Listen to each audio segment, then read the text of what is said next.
Hi, this is John Doe, aka Frags with the DNB Academy, and welcome to another sound recreation video.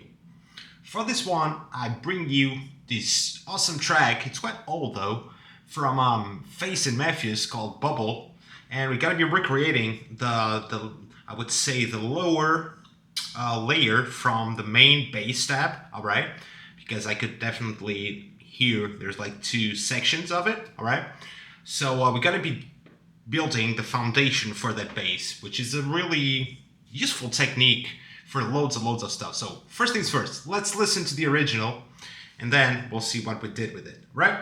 Let's go.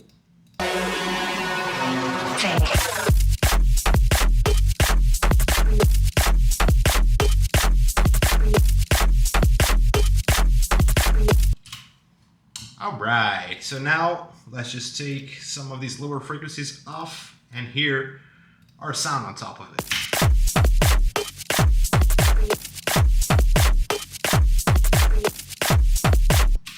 So yeah, that's pretty much it. That really kicky and perky sort of low step. That's what we're gonna be focusing on today, all right? So let's flip the screen and get right into Serum. We already got our MIDI laid down, and it sounds pretty much like this by default, which sounds bad. So we're gonna be focusing on adding our oscillators to it. Right. First things first, we're gonna go with basic shapes or simply analog BDC. It can work as well. So we can actually go with this one for this tutorial. And then we also gonna add oscillator B, and this one we also gonna go with the sine wave. This one needs to be a sine wave. You're gonna put the level all the way down, and this one's gonna be all the way up.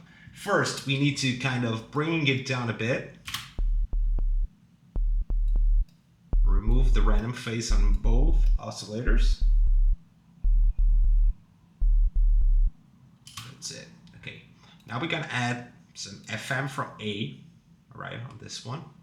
This one needs to be one octave higher, right? So for this to work, so if we add our FM now, and after the modulation we're going to be doing afterwards, you're going to see what I mean. So let's start designing the shape of our kick drum.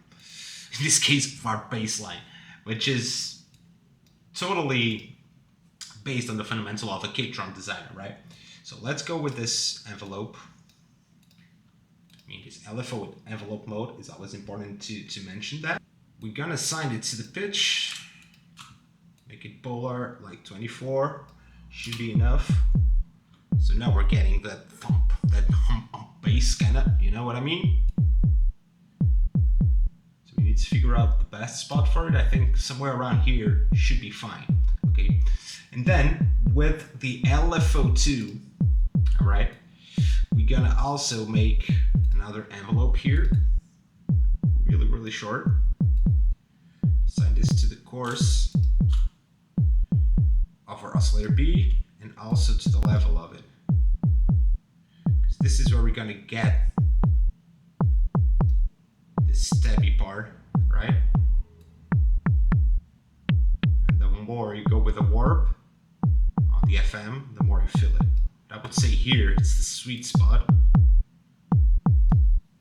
Let's just increase a tiny bit of our release so we don't get that click at the end.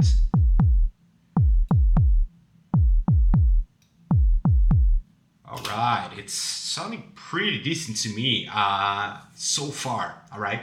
Another thing we need to do, it's kind of like filter the sound, but not the whole sound. We want the oscillator A to come through clean, but we want to filter oscillator B to kind of be able to drive it differently and kind of like control the tops that we just added with that little like extra click. So we're gonna turn on the filter, turn off oscillator A, and just assign this to oscillator B, all right? So as you can hear it, now we can control that thump. If we actually boost it here, and then filter it out afterwards,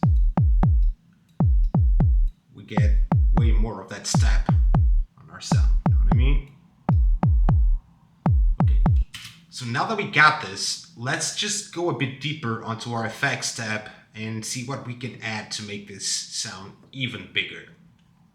this is one of those that we don't need much more, you know. It's such a fundamental sound that everything we're gonna do, it's gonna be super gentle, you know what I mean?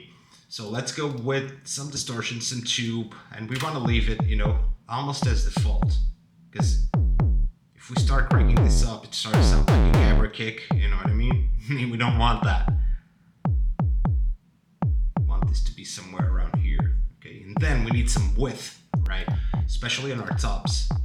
We need to make this, you know what I mean? It's not that it's not like that, obviously, but just, you know, enough for it to sound wide.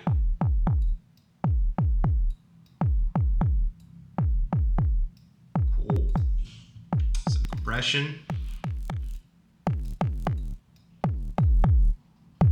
Just to bring up the low end. Tame the tops a bit. Get the mids out there as well. Now with the OTT you can actually just try to make the chorus sit on a better spot.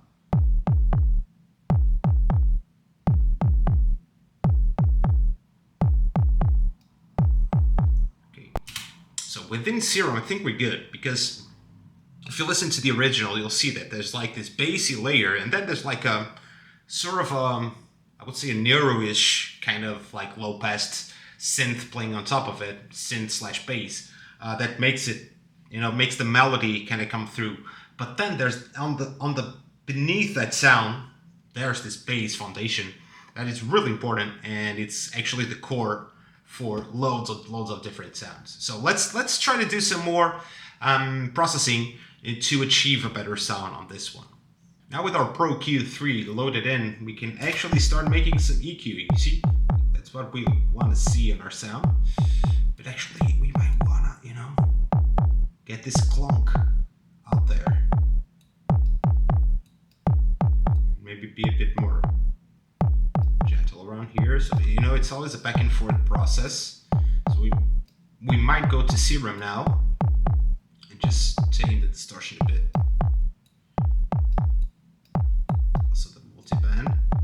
Just to make it a bit clearer.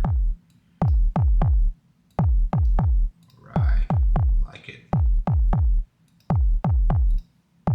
Okay, so now that we added this EQ, we're just gonna gently clip it with some isotope trash. Just gonna wave shape this a bit. Might sound bad now, but we're gonna EQ it again. So right now we're gonna get rid of those excessive harmonics that we added from the distortion.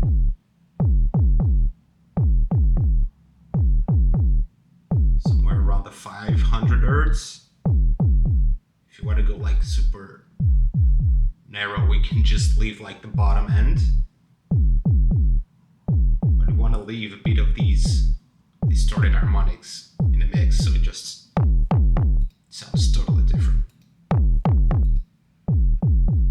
But one thing is just like EQing out those things or not having them at all. So it's always better to take this approach, all right?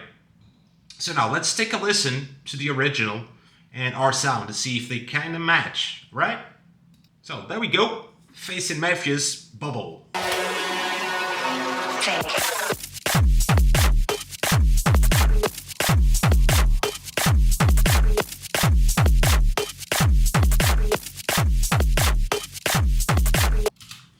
Alright, not bad, not bad. Please have in mind that there's an extra layer needed to complete the sound. I'm gonna leave that as a assignment for you guys.